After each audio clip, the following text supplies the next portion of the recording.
bar chocolate for Valentine's Day.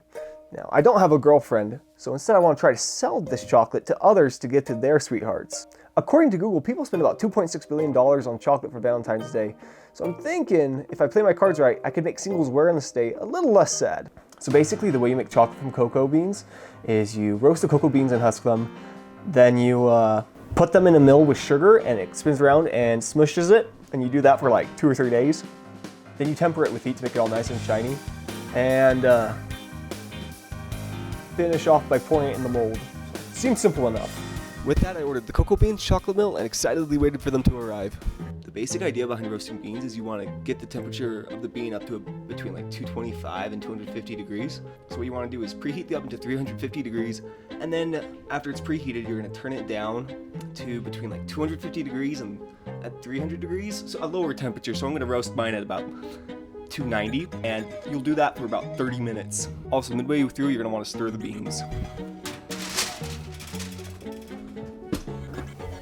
Alrighty, so my beans have finished roasting, and typically we're supposed to let them cool, but however, they already cooled while I was setting up the transition, so we're just gonna go ahead straight to husking.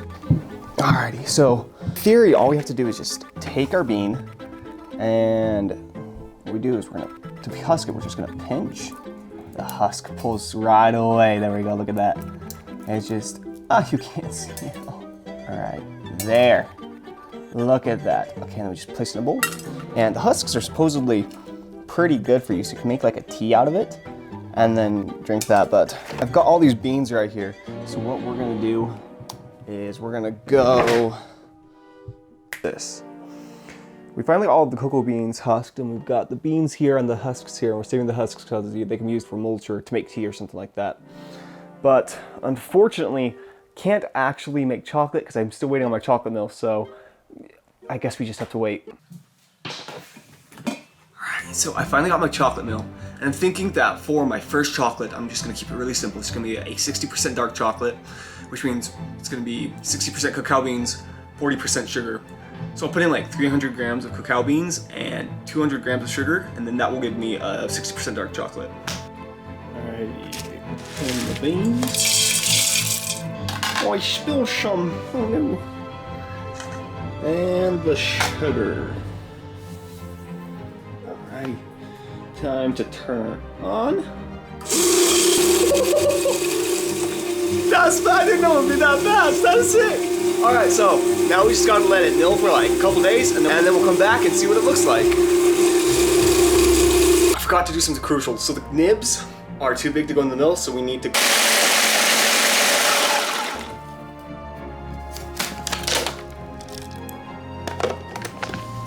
That's better.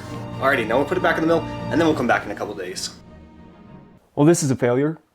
I don't know how well you can see this, but it's supposed to be like really runny, and you've got all this, it's really crusty at the bottom and kind of soft, but I don't know, maybe it's ruined. So all I can do is try to temper it and see what happens.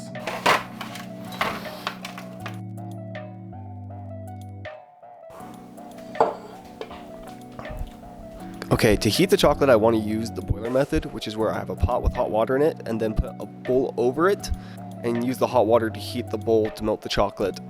And then I'm going to use what's called the seed method, where I take 2/3 of the chocolate, melt it down, and then use the last third to cool it down, and then I'll reheat it all together. Doing that will form all the fat crystals that I need. Except for it's not actually heating up.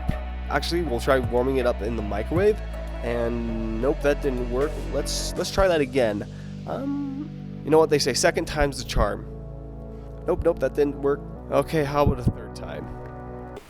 Yep, so the chocolate is ruined. I must have accidentally dropped some liquid in it at some point. Like a drop of water will seize and ruin an entire batch of chocolate. So that's the only thought that I can come up with, because it's not melting. It's just really hot and crumbling now, so it's ruined. I mean, look at that, the chocolate's ruined. So the only thing I can do with it is give it out to the family to eat or throw it away. I did some research with the mill. There's a couple like blades that stick out that scrape the edge of the bowl. I didn't adjust it to scrape the edge of the bowl, so chocolate seized and got stuck on the side of the bowl and wasn't getting milled. Secondly, I didn't have enough chocolate in the mill. And I looked it up, and apparently the chocolate mellanger works best when it's at 25 to 75% capacity. And I have an 8-pound melanger, and I only put it in a pound. So I should have done at least 2 pounds to hit that 25% capacity. And thirdly, I dumped in everything immediately. And what I should have done was gradually put in the cocoa beans and heat them up gradually to help it release the butter. And fourth, there must have been water drop in at some point to cause it to seize. So the only thing for me to do is to try again. Next week I'm going to try milk chocolate, and we'll see what happens. Remember, life's better when it's sweet. Alrighty, quick update. So I showed my mom when I put the chocolate how it seized, and she told me that if I added some oil to it, then it would smooth out and melt down again. And then I could add cream and butter to make it kind of like a truffle. So the chocolate turned into this. So it's been saved, I guess. What I'm gonna do is I'm gonna put this kind of truffle into these molds, chill them, and then come back and we'll try it later. See what happens.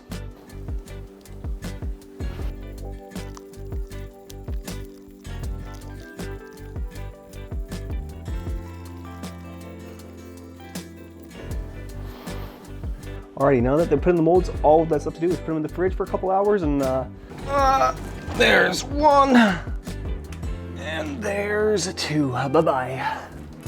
Alrighty, so it's been a little bit since we put the truffles in the fridge. Let's pull them out and see what they look like. Alright, here's one, here's two. Let's put them on this parchment paper, and hopefully they look pretty, you know?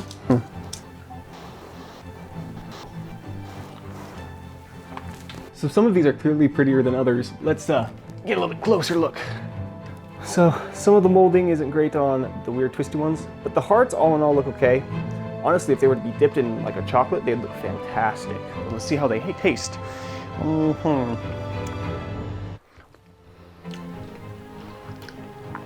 Not bad. They've got kind of a sharp taste, but all in all for a first try, it's really not that bad. Remember, life's better when it's sweet.